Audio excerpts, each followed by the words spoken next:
I am the Tofu Golem. Please enjoy the video. In this video, I will explain how to play alone board games. Solo board gaming is a fantastic way to enjoy your favorite titles, offering a unique blend of strategy and personal challenge. Whether you're looking to learn a new game, refine your skills, or simply unwind, playing alone can be incredibly rewarding.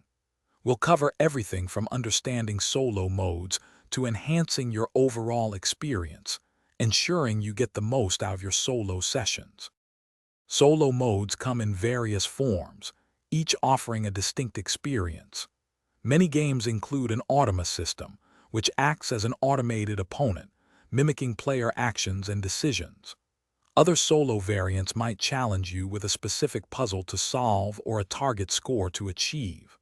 Additionally, cooperative games are frequently solo-friendly, letting you manage 2 or 3 characters to overcome the game's challenges.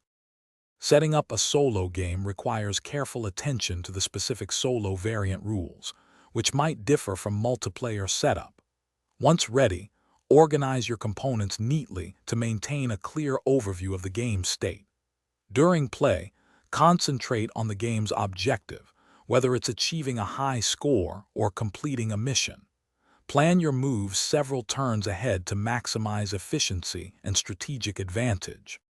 To truly maximize your solo board gaming enjoyment, consider joining online communities where you can share experiences and discover new strategies.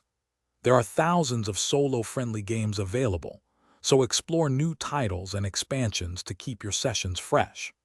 Tracking your scores and progress can also add a competitive edge, motivating you to refine your tactics and achieve new personal bests with each play.